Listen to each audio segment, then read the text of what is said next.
Good morning বন্ধুরা, আশিস টুম্পার ব্লগে আপনাদের স্বাগত জানাচ্ছি। আজকে আমি একটা এতদিন বৃষ্টির বাদলের পর আবার একটা নতুন রেসিপি নিয়ে আসি। নতুন না, খাসির মাংস এমনি একবারে নর্মাল পাতলা ঝোল করব। এত গরমে বন্ধুরা রিচ করব না। দেখুন আমি কি করে করি। আমি প্রথমে মাংসটা ভালো করে ধুয়ে নিচ্ছি। দেখুন মাংসটা ধুয়ে নিচ্ছি।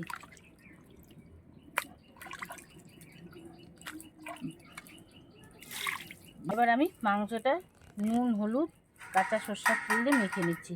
কাঁচা সরষের তেল, নুন আর সামান্য হলুদ দিয়ে মাংসটা মেখে নিচ্ছি। দেখুন মাংসটা এবার মেখে নিচ্ছি। মেখে আমি রেখে দিচ্ছি। আমার কড়াইটা জ্বলে গেছে, উনানটা জ্বলে গেছে। এবার আমি কড়াইটা আলু ভাজার জন্য বসিয়ে দিচ্ছি।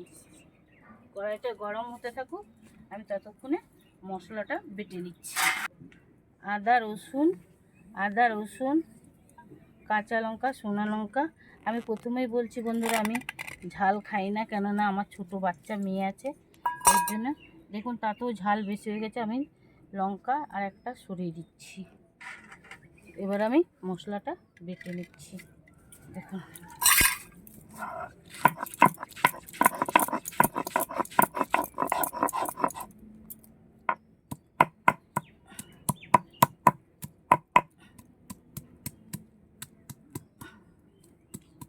মশলাটা আমি ভালো করে বেটে নিচ্ছি। দেখুন একবারে নর্মাল ঝোল। এতদিন আমি বৃষ্টির জন্য একটা ব্লগ দিতে পারিনি। আজকে আবার বৃষ্টিটা নেই, আমি আবার একটা মাংসের নতুন রেসিপি দেখাচ্ছি, পাতলা ঝোল। দেখুন তাগাটা বন্ধুরা বারবার বিপত্তানি পড়ে যাচ্ছে।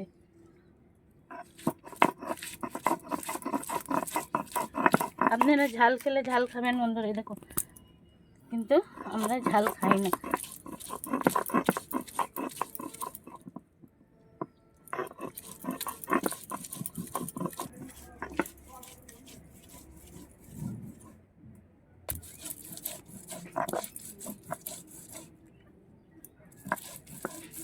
গরম হয়ে গেছে, এবার আমি আলু ভাজার জন্য তেল দিয়ে দিচ্ছি কড়াইতে। একা বন্ধুরা এদিকে মশলা বাটা এখনো হয়নি। একা কি করব বন্ধুরা বলুন, আমার তো এমনিতেও শরীর ভালো না। তাও আমি আপনাদেরকে দেখুন, যাক মশা, খুব গুনি মশা, আমাকে চালার জায়গায় মশা কামড়ে দিচ্ছে। কড়াইটা আবার তেলটা গরম হতে হতে আমি আবার মশলাটা বেটে নিচ্ছি।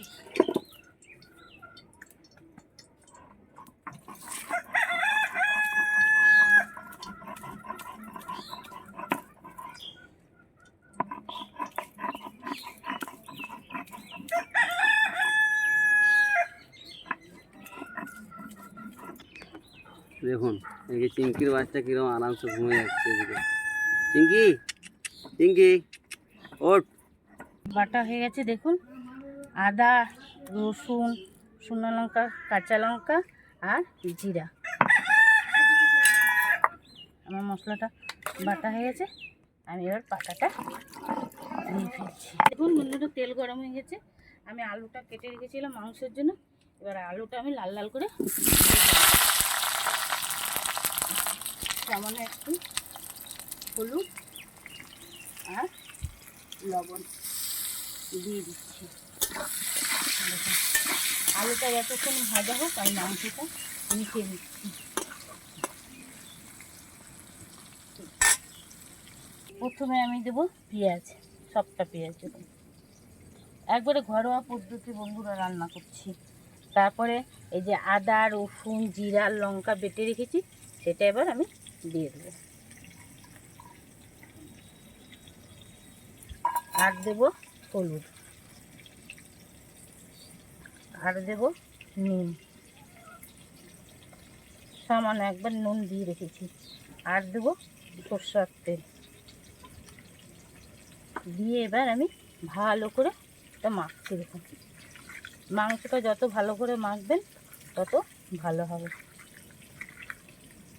বন্ধুরা। আমি ঝাল খাই না, আর ঝাল খাই না বলতে আমার ছোটো বাচ্চা মেয়ে আছে, বারবার বলছি আপনারা লঙ্কা দিয়ে নেবেন, কিন্তু আমি লঙ্কা একবারে খাই না, আমি গোটা কাঁচা লঙ্কা দিয়ে দেবো। আমার মেয়ে আছে ছোটো, আলাদাভাবে আর করি না। ওকে যদি আলাদাভাবে করে দিই না, ও সেই মাংস খাবে না, ওই জন্য আমরা একসঙ্গেই করি। দেখুন বন্ধুরা, মাংসের জন্য আলুটা ভালো করে আমি লাল লাল করে ভেজে নিচ্ছি। বন্ধুরা, আমি একবারে মশলাপাতি, আপনারা তো এতদিন রান্নাগুলো দেখেছেন, ভালো লাগছে কিনা জানি না, কিন্তু আমি একবারে মশলাপাতি খুব কম খাই আর কম ইউজ করি। দেখুন, আমি একবারে ঘরোয়া পদ্ধতিতে যা আছে তাই দিয়ে আমি আজকে খাসি মাংসটা রান্না করছি। দেখুন দেখুন আমি কিচ্ছু ফোড়নও দিচ্ছি না, খালি গোটা জাস্ট তেজপাতা দিতে দিয়ে আমি এবার এই মাংসটা যে ম্যারিনেট করে রেখেছিলাম সেটা এবার আমি ছেড়ে দিচ্ছি। আর এই বাকলটা দিয়ে সামান্য একটু জল আমি দিয়ে দিচ্ছি।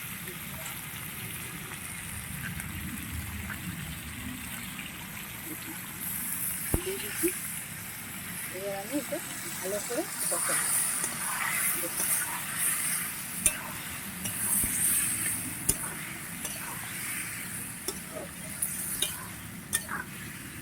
দেখুন বন্ধুরা, আবার মাংসটা ভালো করে কষাচ্ছি। কি ধোঁয়া!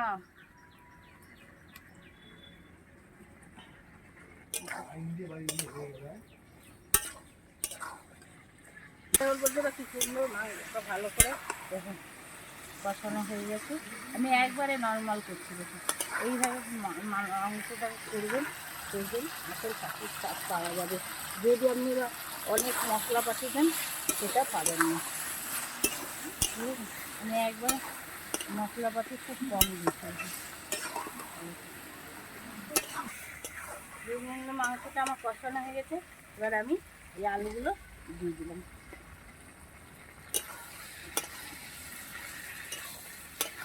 দিয়ে এবার আমি এই গরম জলটা ঢেলে দিচ্ছি। ঢেলে আমি আবার নাড়া দিয়ে 45 মিনিটের জন্য, ধোয়া কি 45 মিনিটের জন্য এবার আমি ঢাকা দিয়ে দিচ্ছি।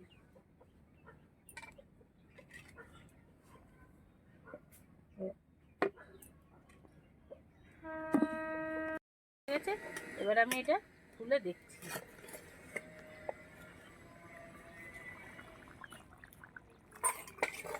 দেখুন কি সুন্দর নর্মাল পাতলা ঝোল হয়েছে, বাচ্চা বুড়ো সবাই খেতে পারবে।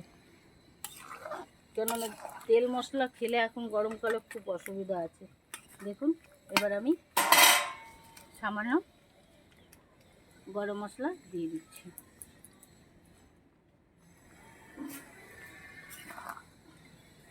দেখুন মাংসটা কি সুন্দর সেদ্ধ হয়ে গেছে, দেখুন কড়াইতে সুন্দর সেদ্ধ হয়ে গেছে, দেখছি একবারে নরম তুলার মতন হয়ে গেছে। এবার আমার রান্নাটা হয়ে গেছে, এবার আমি নামিয়ে ফেলছি।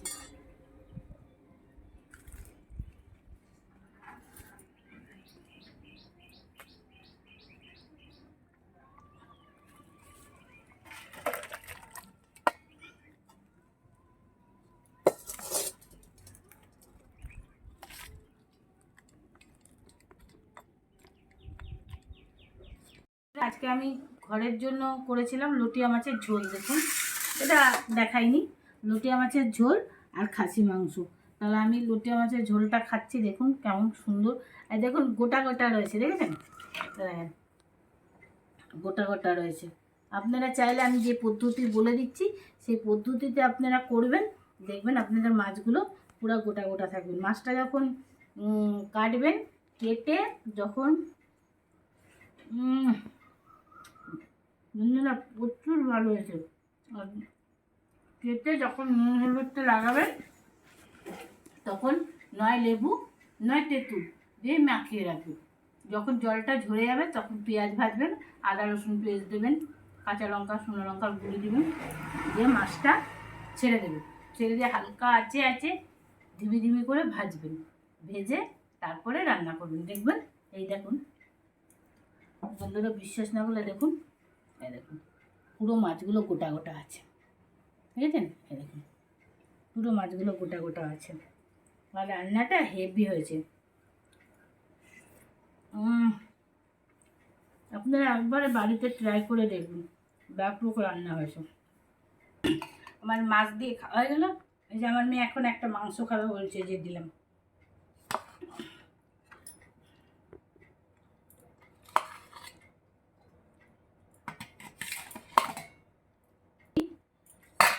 এবার বন্ধুরা দেখুন, সেই যে খাসি মাংসটা রান্না করেছি, তা গরম গরম ঝোল দেখুন, ধোয়া উঠছে দেখুন, গরম কি।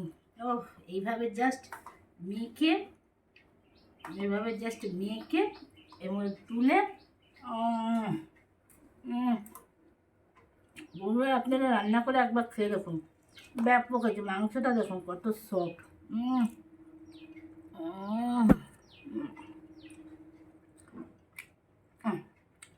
হেব্বি ভালো লেগেছে। আর রান্নাটাও ব্যাপক হয়েছে, পাতলা, মশলা বেশি না। বলুন, আপনারা যদি এইভাবে রান্না করে খেয়ে দেখুন, আপনাদের ভালো লেগেছে, তাহলে একটা লাইক করবেন, একটা শেয়ার করবেন, কমেন্ট করবেন, আর সাবস্ক্রাইব করবেন। টাটা।